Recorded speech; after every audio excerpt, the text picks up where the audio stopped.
America পৃথিবীর সবচেয়ে শক্তিশালী সামরিক শক্তি, যাদের এক ইশারায় ধ্বংস হয়ে যায় আস্ত এক দেশ। ইরাক থেকে আফগানিস্তান, লিবিয়া, কোথাও তাদের হাত কাঁপেনি। কিন্তু যখনই প্রসঙ্গ আসে ইরানের, তখনই কেন থমকে দাঁড়ায় ওয়াশিংটন? কেন পেন্টাগনের বাঘা বাঘা জেনারেলরা ইরানের হামলার কথা ভাবলেই কপালে চিন্তার বাজ ফেলেন? ইরানের কাছে এমন কি গোপন অস্ত্র আছে যা আমেরিকাকে পর্যন্ত পিছু হতে বাধ্য করে?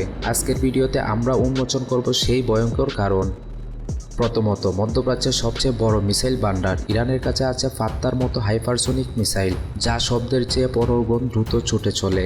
আমেরিকার ভয় কোনো সাধারণ যুদ্ধ নয়, তাদের ভয় হলো যুদ্ধ শুরু হলে মধ্যপ্রাচ্যে ছড়িয়ে থাকা তাদের 35টিরও বেশি সামরিক ঘাঁটি মুহূর্তের মধ্যে মাটির সাথে মিশে যাবে।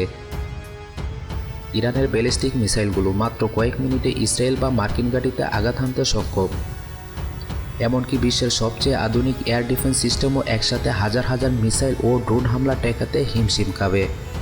আর এটাই আমেরিকার সবচেয়ে বড় মাথাব্যথার কারণ। দ্বিতীয় কারণটি সামরিক নয়, অর্থনৈতিক। এর নাম হরমুজ প্রণালী। বিশ্বের মোট তেলের 20% বেশি এই সরু পথ দিয়ে পরিবাহিত হয়। ইরান হুমকি দিয়ে রেখেছে, যদি তাদের উপর হামলা হয় তবে তারা এই পথ বন্ধ করে দেবে, আর যদি তা হয় তবে মুহূর্তের মধ্যে তেলের দাম আকাশচুম্বী হবে। আমেরিকা বা ইউরোপ সারা বিশ্বের অর্থনীতিতে ধস নামবে। 1 গ্যালন তেলের জন্য হাহাকার পড়ে যাবে। নিজের দেশের অর্থনীতি ধ্বংস করে আমেরিকা কি ইরানে হামলা চালাবে? উত্তরটা সহজ নয়। তৃতীয় কারণ হলো ইরানের অদৃশ্য সেনাবাহিনী বা আক্সিস রেসিস্ট্যান্স। লেবাননের হিজবুল্লাহ, ইয়েমেনের হুতি, ইরাকের মিলিশিয়া, এরা সবাই ইরানের ইশারায় চলে। আমেরিকা যদি সরাসরি ইরানে হামলা করে তবে এই প্রক্সি গ্রুপগুলো চুপ করে বসে থাকবে না। তারা একসাথে একাধিক ফ্রন্ট খুলে দেবে। লোহিত সাগরে জাহাজ ডুববে, তেল আবিবে রকেট পড়বে, আর আমেরিকান দপ্তরে হামলা হবে। আমেরিকা জানে ইরানের সাথে যুদ্ধ মানে শুধু একটি দেশের সাথে যুদ্ধ নয়, বরং পুরো মধ্যপ্রাচ্য জুড়ে এক অনন্ত যুদ্ধের ফাঁদে পা দেওয়া, যা তারা অ্যাফোর্ড করতে পারবে না। চতুর্থ কারণ, ইরানের ভূগোল। দেশটি মূলত একটি প্রাকৃতিক দুর্গ, চারদিকে উঁচু নিচু পাহাড় আর মরুভূমি। ইরাক বা আফগানিস্তানের মতো সমতল নয় যে সহজে ট্যাঙ্ক নিয়ে ঢুকে পড়া যাবে। আর পঞ্চম কারণ, ইরানের মাটির নিচের জগৎ। তারা পাহাড়ের শত শত ফুট নিচে মিসাইল সিটি তৈরি করেছে।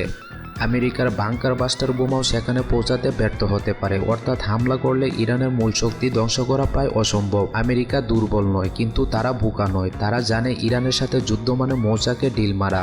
এতে জয়ী হওয়ার চেয়ে ক্ষতির আশঙ্কাই বেশি। আপনার কি মনে হয়, ভবিষ্যতে কি আমেরিকা ও ইরানের সরাসরি যুদ্ধ হতে পারে?